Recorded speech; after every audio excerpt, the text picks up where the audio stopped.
Hello friends, എല്ലാവർക്കും good morning. അപ്പം മഴതോരും മുമ്പിയുടെ ഇന്നത്തെ സൂപ്പർ ഹിറ്റ് വിശേഷത്തിലേക്ക് എല്ലാവർക്കും സ്വാഗതം. അങ്ങനെ നമ്മുടെ ബാലചന്ദ്രൻ ഓരോരോ കാര്യങ്ങളും സ്റ്റാലിനോട് പറഞ്ഞുകൊണ്ടിരിക്കുകയാണ്. വൈജയ് എനിക്ക് ഇഷ്ടമായിരുന്നു, വൈജയൻ കല്യാണം കഴിച്ചു. പിന്നീടല്ലേ സത്യങ്ങൾ മുഴുവനും മനസ്സിലാക്കുന്നത്. വൈജയ് എന്ന അവള് എൻ്റെ തലയിലേക്ക് വന്ന് കയറിയത് വലിയൊരു വീഴുപ്പോട് കൂടിയായിരുന്നു എന്ന്. അത് നിങ്ങൾക്ക് എത്രമാത്രം അറിയാമെന്ന് എനിക്കും അറിയാം. ഞാൻ പറയുന്ന കാര്യങ്ങൾ നിങ്ങളുടെ മനസ്സിലേക്ക് എത്രമാത്രം കടന്നു കൂടിയെന്നും എനിക്ക് മനസ്സിലായി സ്റ്റാലിൻ. പക്ഷേ എനിക്ക് വന്ന ആ ഒരു ദേഷ്യമില്ലേ, ഇത്രയും നാള് എൻ്റെ മുന്നിൽ വെല്ലുവിളിയുമായിട്ട് നടന്നവള്, പരിഭ്രതയായിട്ട് നടന്നവള് ഒരു നിമിഷം കൊണ്ട് എൻ്റെ മുന്നിൽ ഒന്നും അല്ലാതായി പോവുകയാണ് ചെയ്തത്.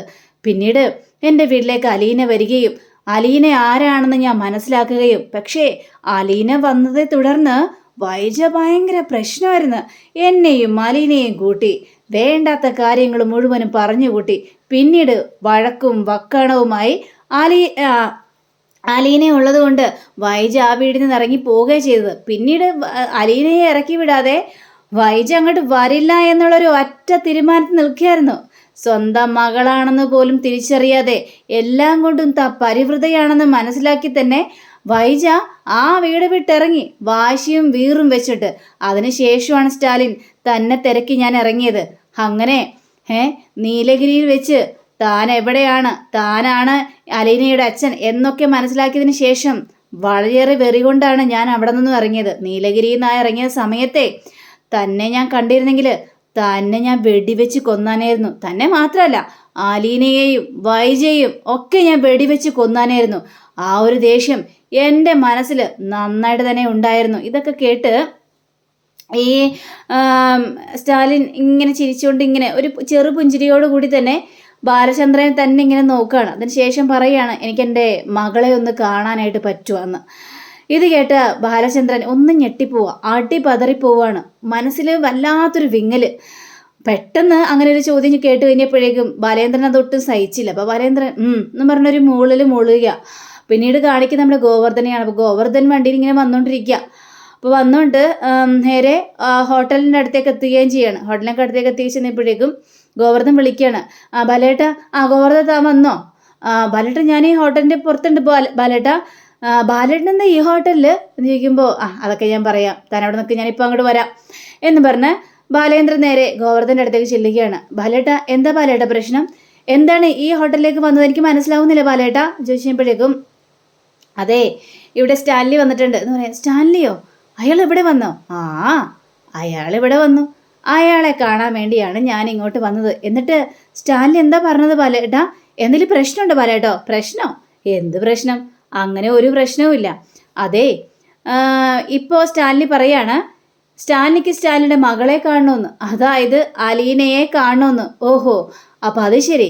അപ്പോൾ ബാലേട്ടൻ കാണിക്കാൻ വേണ്ടി തന്നെ തീരുമാനിച്ചിരിക്കുകയാണോ? എടോ, കാണെങ്കിൽ കണ്ടിട്ട് പോട്ടേടോ, അതിനിപ്പോൾ എന്താ കുഴപ്പം? അയാൾ കാണാതിരിക്കേ, അങ്ങനെ എന്താന്ന് വെച്ച് ചെയ്തോട്ടെ. പക്ഷേ അപ്പോൾ ബാലേട്ട, വൈജ ചേച്ചിയോ? ആ ഒരു അക്ഷരം മിണ്ടിപ്പോകരുത്. വൈജ എന്നുള്ള പേരെന്തിനാണോ ഇവിടെ എടുത്തിടുന്നത്? ആദ്യം സ്റ്റാലിൻ, ആ കഥ കഴിഞ്ഞിട്ട് മതി പിന്നെ വൈജയിലോട്ട് കിടക്കാനായിട്ട്, മനസ്സിലായല്ലോ? പിന്നെ ആ സ്റ്റാലിൻ വന്നിട്ട് എൻ്റെ മകളെ കാണട്ടെ എന്നേ, ഉറപ്പ് വരുത്തട്ടെ. അയാൾക്ക് എന്തെങ്കിലും ഒരു ബുദ്ധിമുട്ട് തോന്നുകയാണെങ്കിൽ ഞാൻ എൻ്റെ മോളെ വിട്ടുകൊടുക്കില്ല. എൻ്റെ വീട്ടിൽ തന്നെ അവൾ കഴിയും. എൻ്റെ മക്കളുടെ ചേച്ചിയായിട്ട് തന്നെ അവൾ അവിടെ ഉണ്ടാകും എപ്പോഴും. എൻ്റെ മോളെ ഞാൻ ആർക്കും വിട്ടുകൊടുക്കില്ല എന്നൊക്കെ ബാലചന്ദ്രൻ ഉറപ്പിച്ചങ്ങോട്ട് പറയുകയാണ്. ഏതായാലും ഗോവർദ്ധ, നമുക്ക് ഏതായാലും മടങ്ങാം. ഇനിയിപ്പോൾ വരുന്നിടത്ത് വെച്ച് തന്നെ കാണാം എന്നും പറഞ്ഞുകൊണ്ട് ഇവർ രണ്ടുപേരും വണ്ടി കയറി അങ്ങോട്ട് പോവുകയാണ്. പിന്നീട് കാണിക്കുന്നത് നമ്മുടെ രോഹിത്തിനെയാണ്. അപ്പോൾ രോഹിത്ത് കോളേജിലോട്ട് പോകാൻ വേണ്ടി എല്ലാം റെഡിയായി, ഷൂ ഒക്കെ ഇടുക. ആ സമയത്ത് ഈ അലീന ഈ നമ്മുടെ രോഹിത്തിനെ തന്നെ ഇങ്ങനെ നോക്കി തന്നെ നിൽക്കുകയാണ്. ചേച്ചി, ഞാൻ പോവാണേ. ശരിയടാ, സൂക്ഷിച്ചും കണ്ടൊക്കെ പോണേ എന്ന് പറഞ്ഞുകൊണ്ട് രോഹിത്ത് പോവുക. അപ്പോഴത്തെ കുറച്ച് കഴിഞ്ഞപ്പോഴേക്കും ഭവിതയും കൃഷ്ണബോളും ഇറങ്ങി വരിക. ഇവർ രണ്ടുപേരും കൂടി ഇറങ്ങി വന്നിട്ട്, അതെ, ഞങ്ങളും പോവാണ് കേട്ടോ ചേച്ചി. സൂക്ഷിച്ചും കണ്ടൊക്കെ വണ്ടി ഓടിക്കണേ. അതൊക്കെ ഓടിച്ചോളാം ചേച്ചി. അപ്പം ഈ സ്കൂട്ടറിൽ കുറച്ച് മണ്ണൊക്കെ ഇരിക്കണം, ആ മണ്ണെല്ലാം തൂത്ത് തുടച്ച് വൃത്തിയാക്കി കൊടുക്കുക. അപ്പോൾ ഇതെല്ലാം കണ്ടു കഴിഞ്ഞപ്പോഴേക്കും കൃഷ്ണമോൾക്കും ബബിതയ്ക്കും ഭയങ്കര സന്തോഷം തോന്നി. അപ്പോൾ ബബിത പറയാണ് താങ്ക്സ് എന്ന് പറഞ്ഞപ്പോഴേക്കും, നോ മെൻഷൻ. അപ്പോഴേക്കും കൃഷ്ണമോള് അത് കലക്കി ചേച്ചി എന്ന് പറയാണ്. അതെ, എക്സാം അടുത്ത് വരിക, നന്നായിട്ട് പഠിച്ചോളാം, മനസ്സിലായല്ലോ, ഫുൾ മാർക്ക് മേടിച്ചോളാം, കേട്ടല്ലോ. ആ ആയിക്കോട്ടെ, ആ എന്നാൽ ശരി, വിട്ടോ എന്ന് പറഞ്ഞുകൊണ്ട് ശരി ചേച്ചി ഞങ്ങൾ പോവാന്ന് പറഞ്ഞുകൊണ്ട് ഇവർ പോവുകയാണ്. പിന്നീട് ബാലേന്ദ്രനെ കാണിക്കുക. അപ്പോൾ ബാലേന്ദ്രൻ കുളിച്ചൊരുങ്ങി വരിക. ആ സമയത്താണ് സ്റ്റാലിൻ്റെ കോള് വരുന്നത്. അപ്പം സ്റ്റാലിൻ്റെ കോള് കണ്ടപ്പോഴും ഈ ബാലേന്ദ്രൻ അതെടുക്കാനായിട്ട് തയ്യാറായില്ല. ബാലേന്ദ്രൻ കടടി പോയി മുടിയൊക്കെ ഒന്ന് ഈരി ഷർട്ടിൻ്റെ ബട്ടൺസൊക്കെ ഇട്ട് ഒന്ന് ടിപ്പ് ടോപ്പായി. ഇതിന് ശേഷം വീണ്ടും സ്റ്റാലിനെ വിളിക്കുക. സ്റ്റാലിനെ വിളിച്ച് കഴിഞ്ഞപ്പോഴേക്ക് ഇനി എടുക്കാം എന്നൊക്കെ വിചാരിച്ചുകൊണ്ട് ബാലചന്ദ്രൻ കോൾ എടുക്കുക. അപ്പോൾ ബാലേന്ദ്രൻ കോൾ എടുത്ത് കഴിഞ്ഞപ്പോഴേക്കും ബാലചന്ദ്രൻ, ഞാൻ സ്റ്റാലിനാണ് എന്ന് പറയുകയാണ്. എനിക്കറിയാം നിങ്ങളാണെന്ന്, നിങ്ങളുടെ നമ്പർ ഞാൻ മറന്നുപോയിട്ടൊന്നുമില്ല. നിങ്ങളിപ്പോൾ എന്താ വിളിച്ചത്, ആ കാര്യം പറ എന്ന് പറഞ്ഞപ്പോഴേക്കും, അതെ ഞാനൊരു കാര്യം പറഞ്ഞായിരുന്നല്ലോ, എനിക്ക് അലീനയെ കാണാൻ വേണ്ടി അങ്ങോട്ട് വരണമെന്ന്, അതിനുള്ളൊരു സമയവും സാഹചര്യമൊക്കെ പറയാമെന്ന് ഞാൻ പറഞ്ഞായിരുന്നല്ലോ. ഞാൻ ഉടനെ തന്നെ വരുന്നുണ്ട്. അതുകൊണ്ട് എനിക്ക് ലൊക്കേഷനും കാര്യങ്ങളൊക്കെ ഒന്ന് അയച്ചു തരണമെന്ന് പറഞ്ഞപ്പോഴേക്കും ഞാൻ ലൊക്കേഷനും കാര്യങ്ങളൊക്കെ അയച്ചു തരാം. എന്താ ബാലേന്ദ്രൻ, എന്തെങ്കിലും പ്രശ്നമുണ്ടോ? പ്രശ്നമോ? എനിക്കെന്ത് പ്രശ്നം? എനിക്കൊരു പ്രശ്നവുമില്ല.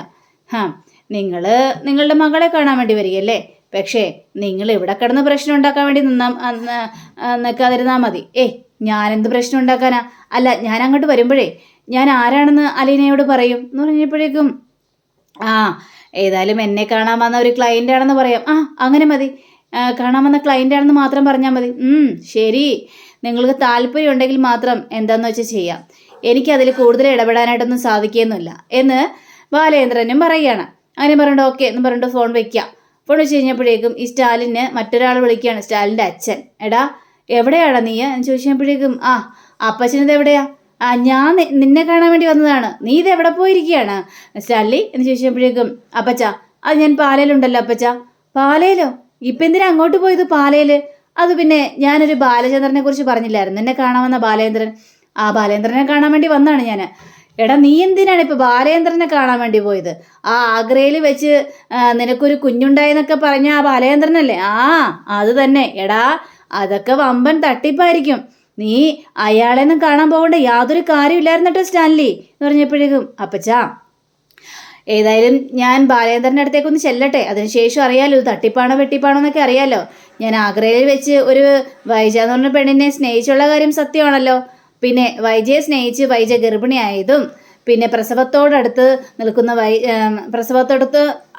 പ്രസവത്തോടടുത്ത് വൈജ ആയതും ഒക്കെ നമുക്കറിയാവുന്ന കാര്യം തന്നെയാണല്ലോ. അതിനുശേഷം വൈജയുടെ ആങ്ങളമാര് വൈജയെ അവിടെ നിന്ന് കടത്തിക്കൊണ്ട് പോവുകയും അതും അറിയാവുന്ന കാര്യമാണ്. ഇനി ഇതും കൂടി സത്യമാണെന്നറിയണം. പിന്നെ ആ പെണ്ണിന് 22 വയസ്സുണ്ട്. എല്ലാം നോക്കാൻ നേരത്ത് അതെല്ലാം കറക്റ്റാണ് അപ്പച്ച.